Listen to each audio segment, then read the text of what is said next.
So, Jon Morosi, we wanted to track you down here with the trade deadline a couple days away. You're constantly in motion, so this means we have tracked you down. Where exactly? You're at an airport somewhere in the United States. Yes, indeed. Detroit Metro Airport, heading out to my next trade deadline assignment, and here we are 48 hours away. It's one of the best times of year. Do you sleep at this point? A little bit here and there. I would say power napping, John, becomes very important here in the late days of July. The Mets and their fans have been losing a lot of sleep lately. Max Scherzer on his way to Texas. I would assume Justin Verlander is drawing some interest out there, and Billy Eppler is fielding some calls. What are you hearing in terms of Justin Verlander, who kind of left the door open to waiving that no-trade clause after another great performance today? He did, John. It's a really interesting story for Verlander. Of course, you think back to the last time he was moved mid-season was 2017, and that deal was made, as the story goes, 11:59 and 59 seconds, right before the midnight deadline. So I would expect we'll hear on Justin right there at the deadline on Tuesday.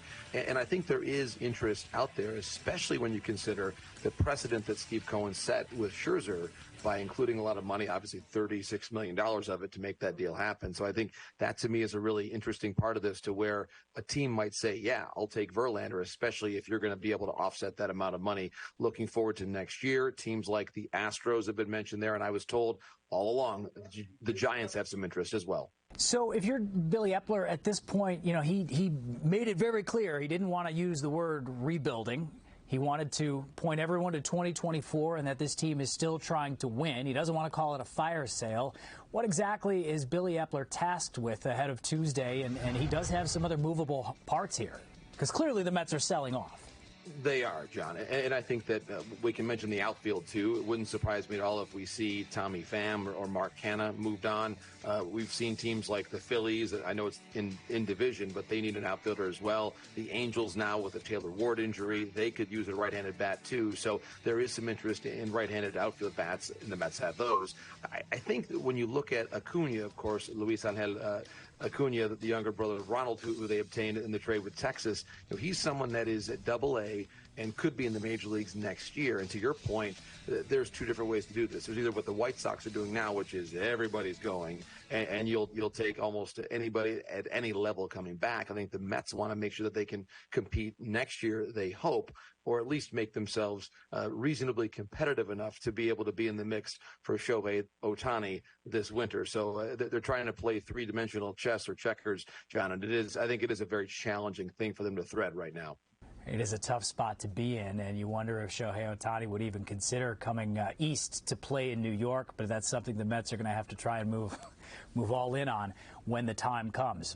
Ohtani's not on the market right now, which has kind of changed things from where they were a week or so ago, and everybody wondering, would Shohei get moved? So as we switch over to the Yankees right now, let's get the requisite Juan Soto. You know, could they be players if the Padres are in fact listening to offers for Juan Soto? Where does that stand? Do you think the Yankees could realistically make a move for Juan Soto? John, it's a great question. It is a fun topic. And whether it's now or maybe even the offseason, I do think Soto is the kind of guy the Yankees need, because when you look at their club, they need more energy. They need more power, left side. Who would have thought the Yankees would be starved for left-handed power, but they are at the moment. So I do think Soto is exactly the kind of guy that they need. I'm not convinced the Padres are going to move him right now, though, because they believe they're still close enough. I do think some of the Padres rental pieces like Josh Hader, Blake Snell, they could both be moved, but Soto is a different case. And I think for now, the odds are against the Yankees or anybody getting Juan Soto, although certainly he fits exactly what the Yankees need. And if A.J. Preller gets the right pieces back, whether it's Jason Dominguez or others, I could see that being a fit at some point. I just think the odds are against it in the next 48 hours. Yeah, and the Padres are in a position that so many other teams are in, like the Cubs. You know, they're still kind of in the mix and hesitant, I think, to move some pieces. I mean, Cody Bellinger would have been a natural fit for the Yankees, and yet Chicago's still in the mix, and they're not moving Bellinger. So where does that leave the Yankees in terms of, I know Cashman has said he wants to get a left fielder, at least a platoon out there. He needs some bullpen help. Based on what we saw from Luis Severino tonight in Baltimore, they may need some starting pitching, too. What do you think the priority is for Cash? You know, it's a great point, John. I think that pitching is where I would start, to be honest. I know that the offense has had a lot of ups and downs, but the offense is not one bat away. This is a team that I think needs a couple different pieces. And on the pitching side of things, let's remember this. The White Sox are not done making moves yet. They have Aaron Bummer, who's a controllable reliever. He's available. Keenan Middleton's available. The Tigers have a couple arms to mention. Eduardo Rodriguez is a really interesting case because he does have the opt-out after this year, but he is someone that is looked upon in the market as a rental. So I would say that Eduardo Rodriguez, someone who has had success in the American League East, is someone I would watch very carefully if I was a Yankees fan. One other name, Jeimer Candelario. It seems like it would be a really good fit for the Yankees at third. I mean, that just kind of seems like a natural. Another rental, though. They would have to be able to stomach that. Yes, and Candelario, I like what he's been able to do this season. Andy Martino, I know, reported on him earlier today. I think Candelario is a really versatile bat, switch hitter. He can play first, third, DH.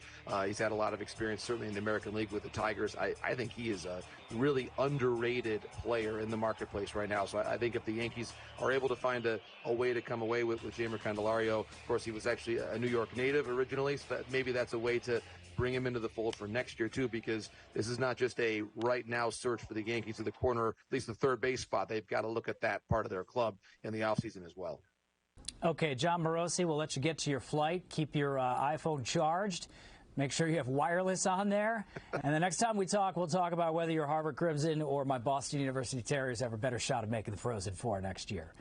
John, anytime you want to talk Beanpot, you call me up, my friend. Anytime, my friend. I really appreciate the conversation. Thank you. Oh, you know it. In the meantime, we'll look forward to you on MLB for the next couple of days. Appreciate it. Have a safe flight, my friend. Thanks, John.